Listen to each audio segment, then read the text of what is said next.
사례를 다시 한번 또 우리가 복습하고 또 새로운 또 사례를 통해서 저희들이 또 실습을 하도록 하겠습니다. 자, 그렇다면은 상담자로서의 우리의 그 삶은 어떻게 해야 되는가? 상담자의 그 자세 및 기법의 8가지 커뮤니케이션이라는 그 기법을 통해서 오늘 한번 가볍게 터치해 보겠습니다. 자, 여러분이 부드러운 감성을 지닌 커뮤니케이터가 되려면은 접근을 해야 되고 다리 만들기가 있어야 되고 상대방에 맞춰서 대화를 해야 됩니다. 어프로치, 접근하고 그 다음에 빌드 브리지, 다리를 만들고 커스터마이즈, 상대방에 맞춰서 대화하기입니다. 자, 어프로치, 접근에 대해서 접근은 어떻게 할 것이냐. 그래서 접근은 다른 사람들과 대화는 일방적인 것이 아니고 쌍방적으로 진행되는 것입니다. 그리고 접근 방식은 긍정적인 태도로 상대방을 존중하면서 밝은 분위기로 시작해야 됩니다. 일방적인 것이 아니고 쌍방형이라는 것, 그리고 긍정적인 태도를 가져야 된다는 것, 무엇보다도 상대방을 존중하면서 밝은 분위기로 시작하는 것이 중요한 것입니다. 그 다음에 다리 만드는 작업에서는 다리를 놓는 것처럼 관계를 맺기 위해서는 많은 시간이 필요하고 또 집중해야 되고 또 테크닉이 필요한 것입니다. 무엇보다도 이 다리 만드는 작업은 이해와 신뢰를 기초로 안정적인 다리를 만들어야 됩니다. 그 다음에 상대방에서 맞춰서 대화하는 겁니다. 그래서 상대방에 맞춰서 그 대화를 해야 돼요. 내담자에 맞춰서 대화를 해야지 상담자의 그 자신에 대해서 의견이라든지 모든 그런 자기의 철학이라든지 자기의 그 기술 면에서 그것을 드러내면 안 되고 상대방에 맞춰서 그렇게 나아가야 됩니다. 자, 서로의 다름을 인정하는 커뮤니케이터. 자, 우리가 서로 다르다는 것을 인정해야 됩니다. 그죠? 그래서 질문으로부터 시작해요. 우리가 지난번에도 코칭 리더십에서 코칭 그 질문의 여러 가지를 우리가 많이 접했지 않습니까? 그러나 여기서 하지 말아야 할 질문은 폐쇄형 질문이라는 거예요. 그리고 확인형 질문은 우리가 어떤 사실을 알고자 할 때는 확인형 질문을 쓰지만 무엇보다도 개방적인 질문을 해야 되는 것입니다. 질문의 3가지에는 폐쇄형과 확인형, 그 다음에 개방형이 있습니다. 자, 무엇보다도 관심입니다. 그죠? 커뮤니케이션의 시작은 관심입니다. 그래서 관심은 뭐냐? 상대방의 마음을 자세히 바라보는 것입니다. 그래서 능동적이고 또 철저하게, 그리고 잘 듣고 주목하고 또 분별하고 또 질문하고 때에 맞는 질문을 하는 거죠. 그죠? 그 다음에 또 탐구해 나가는 것입니다.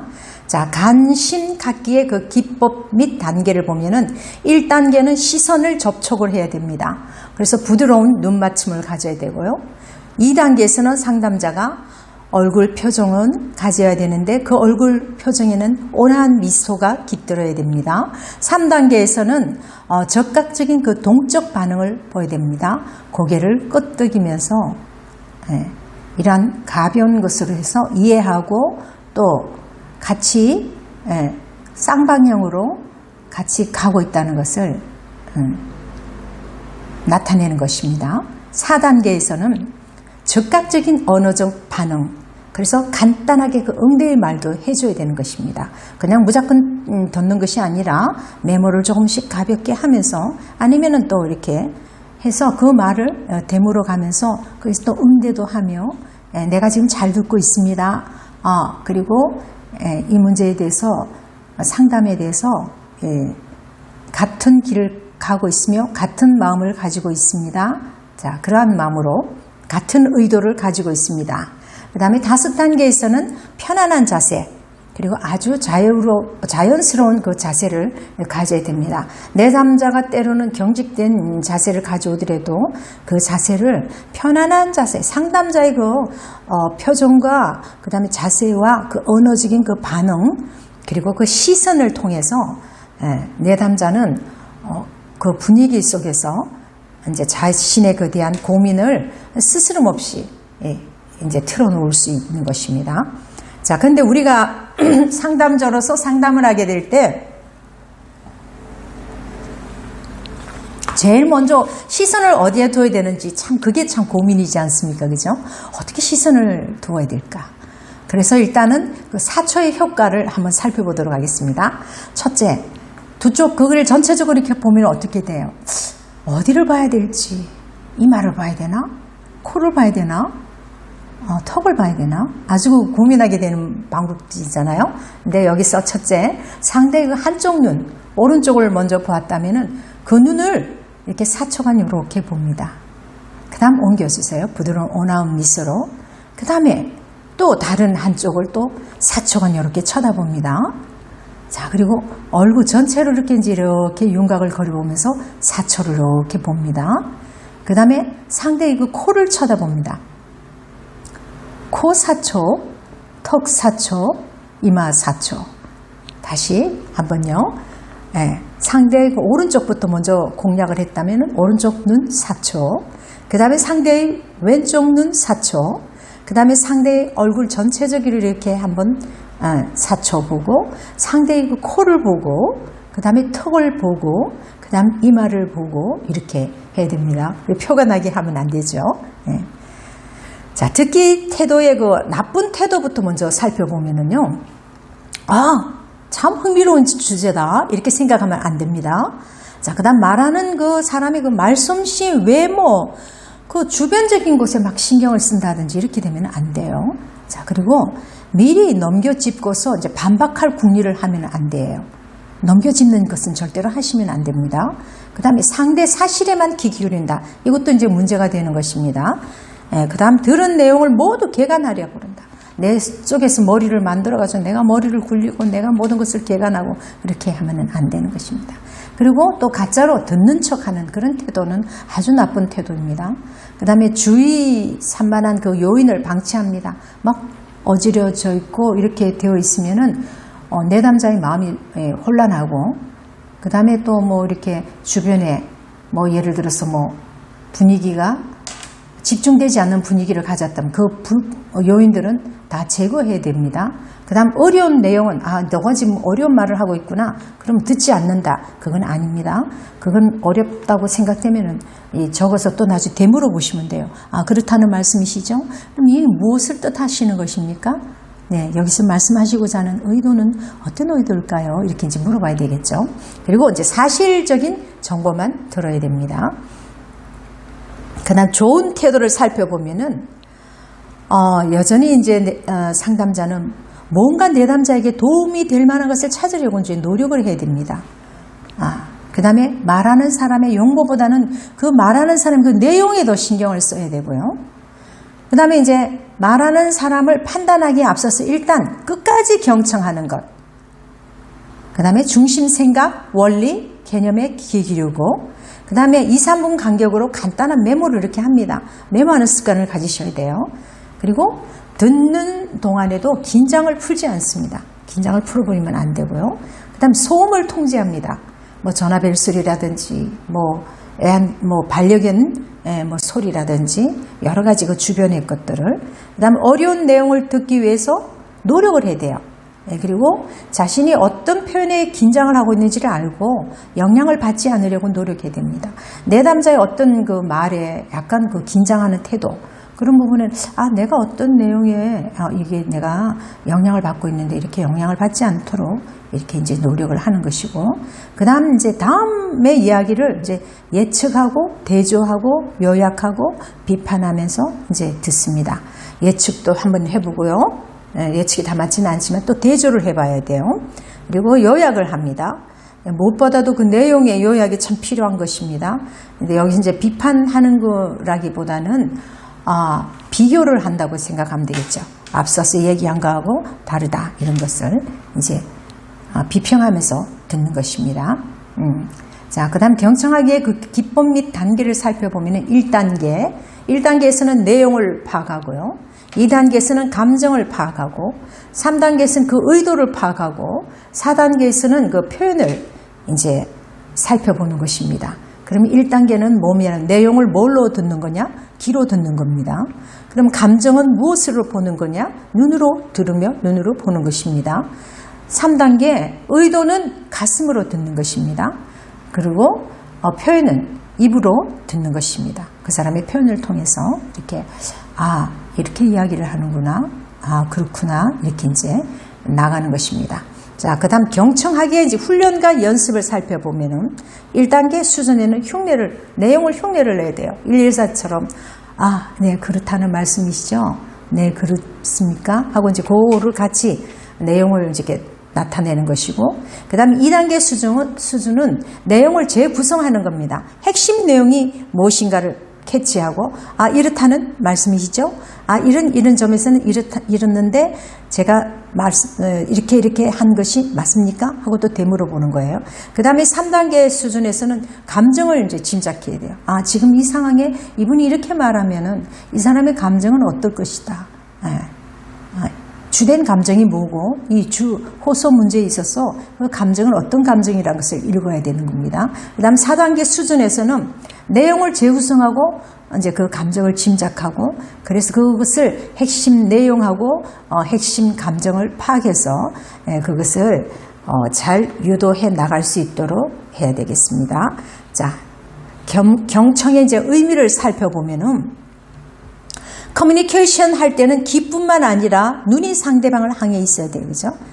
이렇게 상담자가 엉뚱한 것을 쳐다보고 이렇게 하면 안 되겠죠? 네. 자, 그 다음에 눈이 상대방에게 향해 있어야 된다. 항상. 그 다음에 상대방에 향한 그 진지한 마음으로 듣고 있어요. 진실된 마음으로 진지한 마음으로 내가 듣고 있다는 것을 내담자가 깨달을 수 있도록 해야 됩니다. 그 다음 효과적인 커뮤니케이션은 상대방을 이해하고자 하는 그 사랑의 마음에서 출발합니다.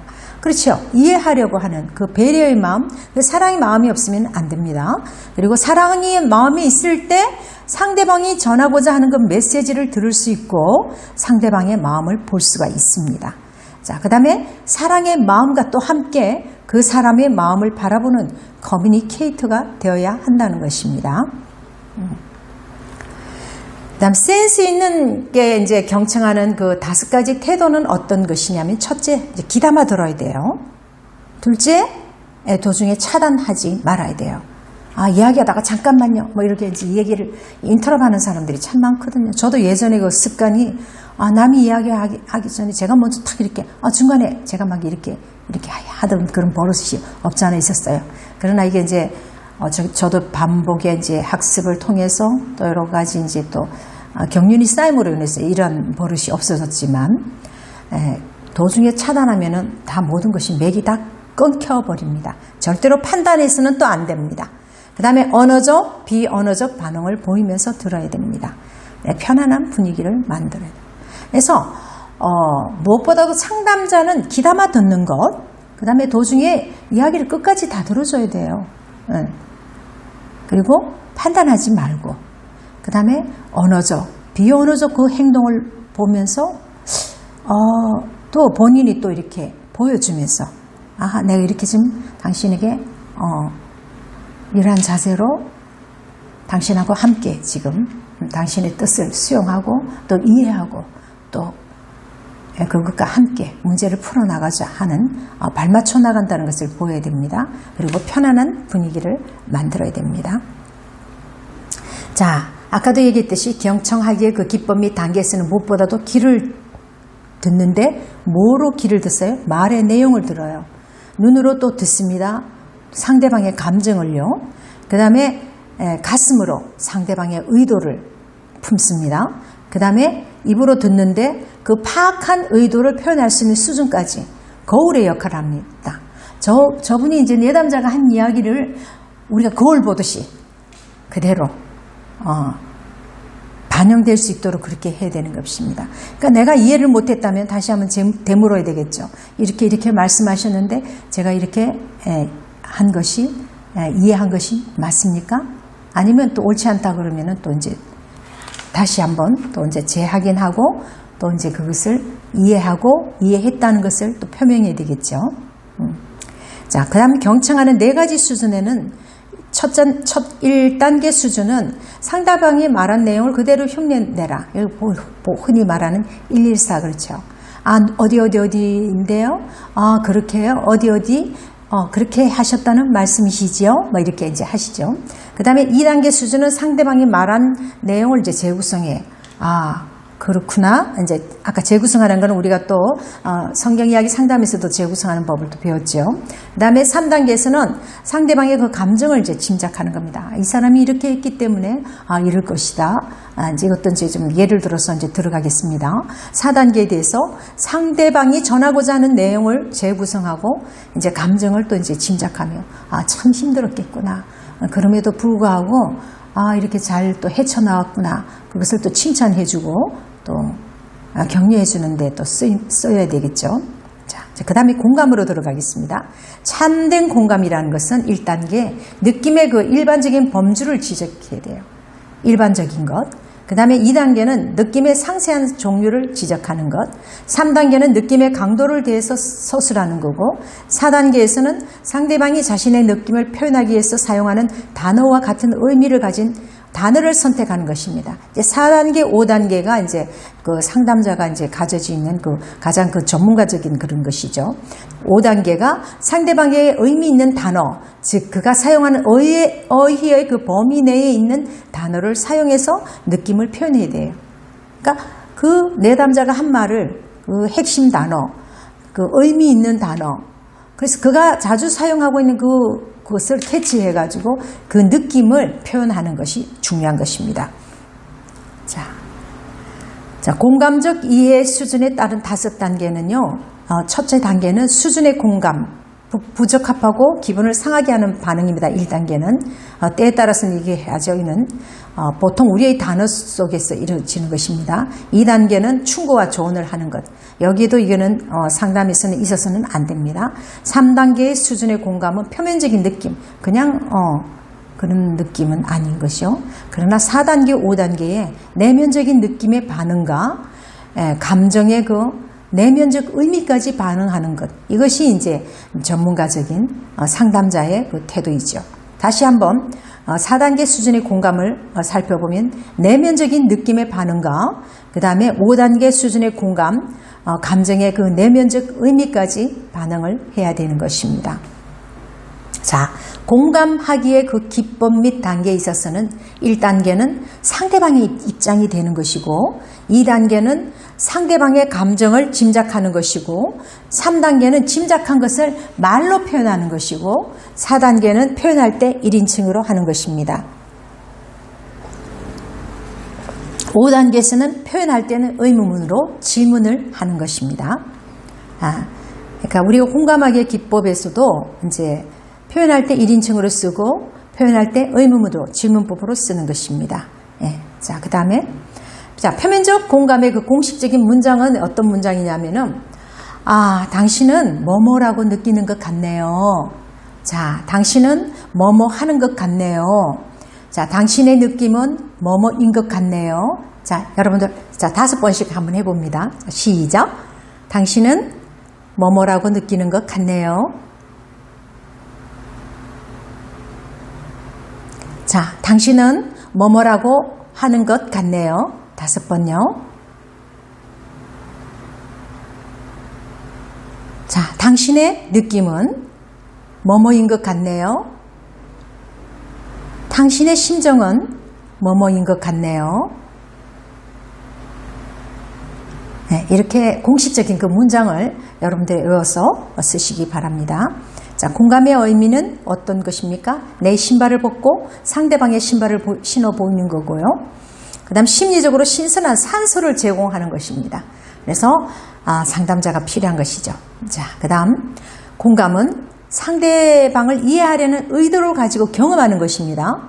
그 다음에 상대의 그 중고털에 들어가는 것이고 상대의 관점을 통해서 사물을 보는 것이고 상대방의 감정을 깊이 있게 이해하는 것이고 이해한 감정을 서로 나눈 것입니다. 자, 공감은 어떤 것이죠? 상대방을 이해하려는 의도를 가지고 경험하는 것. 그 다음에 또요, 상대방의 중고 틀 속에 들어가는 것. 그 다음에 또요, 상대방의 관점을 통해서 사물을 보는 것. 그 다음요, 상대방의 감정을 깊이 있게 이해하는 것. 그 다음에 이해한 감정을 서로 나눈 것. 이것이 공감입니다. 자, 그 다음에 공감적 경청의 기법 및 단계를 살펴보면 1단계 상대방의 입장이 되고 2단계는 상대방의 감정을 짐작하고 3단계는 짐작한 것을 말로 표현하고 4단계는 표현할 때 1인칭을 한다. 그리고 5단계 때는 표현할 때 의문문으로 한다. 이 서머리 우리가 또 다시 요약해 보는 것입니다. 자, 그 다음 공감하는 형식을 또 아까 요약해 우리가 또 보면은 당신은 뭐뭐라고 느끼는 것 같네요. 당신은 뭐뭐라고 하는 것 같네요. 당신의 느낌은 뭐뭐인 것 같네요. 당신의 심정은 뭐뭐인 것 같네요. 자, 심청적 공감은 당신이 뭐뭐 하기 때문에 당신이 뭐뭐 할 때 뭐뭐하게 느끼는 것 같네요. 뭐뭐 하기 때문에 뭐뭐하게 느끼는 것 같네요. 또는 당신이 뭐뭐 할 때 정말 뭐뭐하게 느끼는 것 같네요. 이걸 이제 외워두세요. 이렇게 공식을 자꾸 써서 입에서 자꾸 되풀이 하시면은 자연스럽게 됩니다. 자, 말뜻을 알아듣는 기술을 또 이제 한번 살펴보도록 하겠습니다. 자, 우리가 말뜻을 못 알아듣는다 이러면 그럼 어떻게 되겠어요? 상담자의 그 자질이 안 되죠. 자격이 안 돼요. 자, 그러면 내용을 첫째 확인하는 것입니다. 우리가 아까 이제 성경 이야기 상담에 대해서도 우리가 앞서도 사례들을 많이 살펴봤지만은 그 내용 확인에 있어서 말뜻을 잘 알아들어야 돼요. 그죠? 적어도 내담자가 되려면 설교자가 될래도 그렇죠? 또 사역을 하는 데 있어서 여러분들이 그 리더가 되려면은 말뜻을 잘 알아들어야 되잖아요. 자, 그런데 커뮤니케이션에도 상대방의 의도를 파악하기 위한 노력이 필요합니다. 그리고 상대방과 대화하면서 그가 말하는 것, 그의 느낌 전체에 에너지를 집중해야 되는 것입니다. 자, 대화를 할 때 상대방과 커뮤니케이션이 100% 완벽하게 이루어질 수는 없죠. 그렇지만 그 감정과 여러 부수적인 것 때문에 오해를 가져올 수도 있어요. 그래서 다툼이 있는 거예요. 오해 때문에. 그래서 우리가 조금만 전화상에서도 있을 수도 있지만 또 뭐 카톡이라든지 문자상에서도 우리가 보면은 그런 의도로 하지 않았지만은 그렇게 알아듣지 못하고 또 오해를 해서 이렇게 문제가 또 파생되는 것이 있습니다. 그리고 일반적으로 사람들은 대화할 때 자신을 그 중심으로 두고 내용을 전달해요. 내 위주로 그렇게 하는 거죠.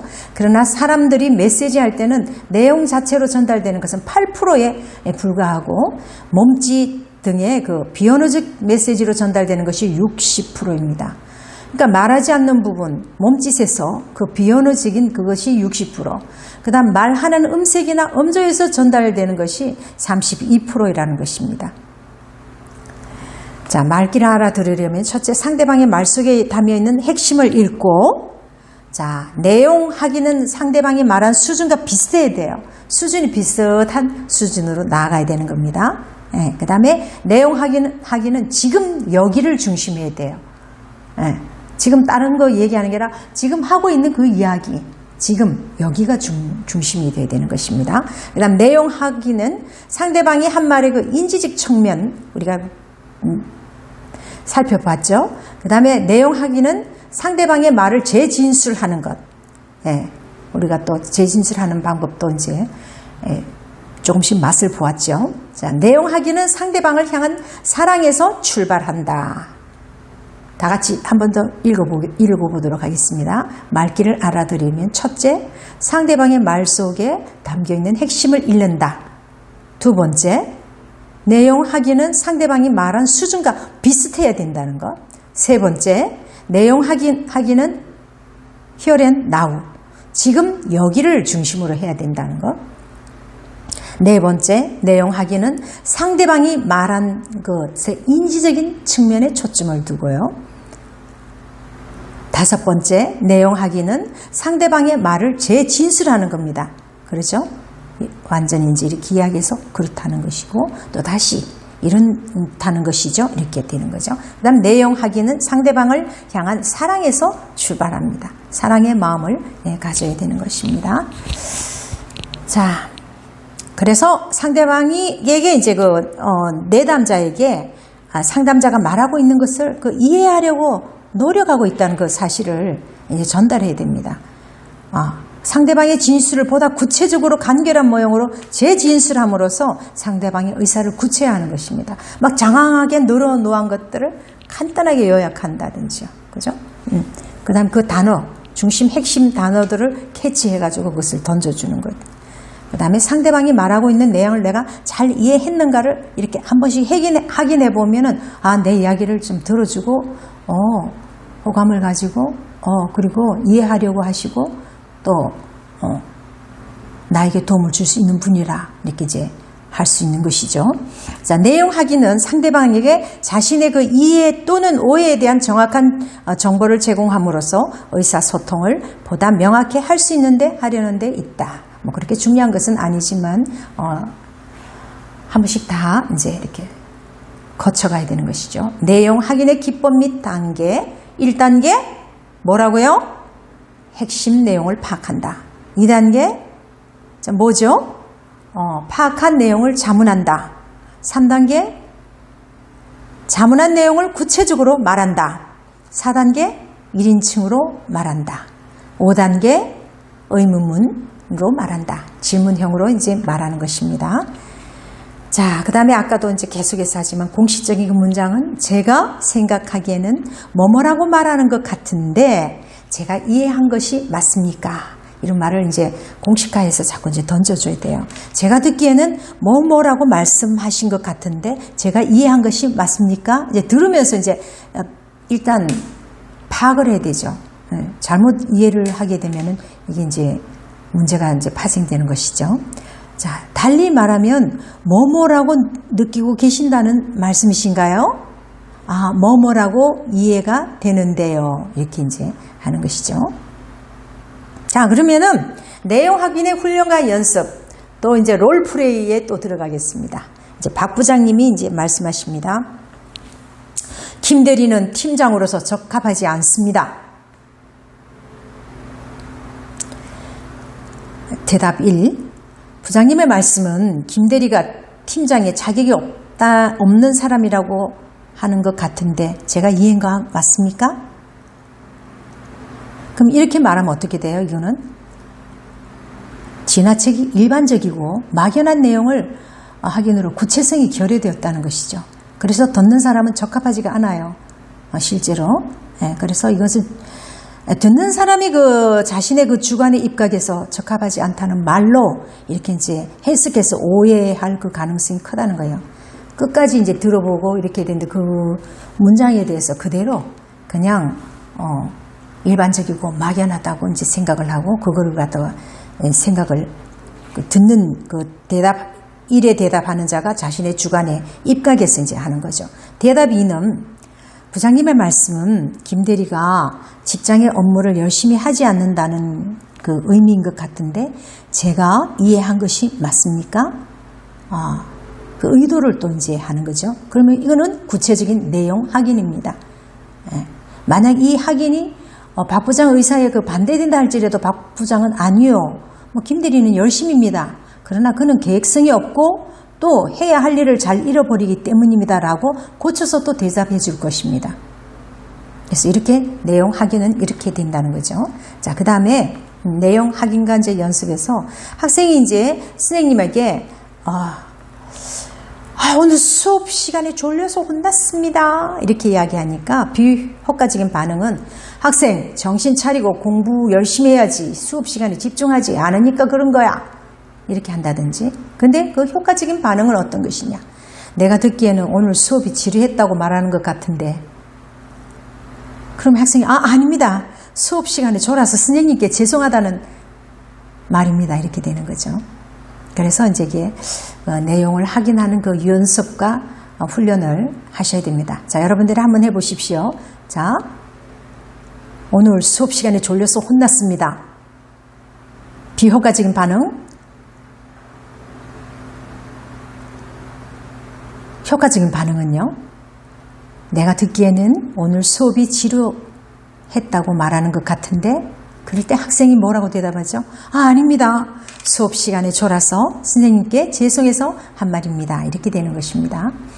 자, 이게 참 상담자가 되는 그 자세와 그 기법과 또 기술을 익힌다는 게 그 참 쉽지 않은, 그죠? 쉬운 것 같으면서도 쉽지 않습니다. 그죠? 자, 내용 확인의 의미는 다시 상대방의 생각과 정보 혹은 제안한 것을 상대가 의도한 바 그대로 정확히 이해하고 있는가를 우리 자신의 말이나 개념으로 바꿔서 진술하며 확인해 보는 것입니다. 주로 상대방의 그 메시지 내용면에 관계하는 것입니다. 효과적인 그 내용 확인은 어떤 것이냐? 자, 효과적인 내용 확인, 우리 다 같이 한번 읽어볼까요? 말 속에 그 주된 의미를 부연 설명해야 되고, 말 속에 담겨 있는 그 핵심을 읽어줘야 돼요. 그 본질이 무엇인가? 그 다음에 상대방이 말한 그 수준과 비슷해야 돼요. 그 수준이 비슷해야 돼요. 로마에 가면 로마법을 지켜야 되고, 또 바울처럼 풍부의 철줄도 알고 빙부의 철줄도 알고, 우리가 어떤 그 내담자와 상담자가 이제 비슷한 수준의 그 아이 할 때 대할 때는 아이의 그 수준으로, 그 다음에 또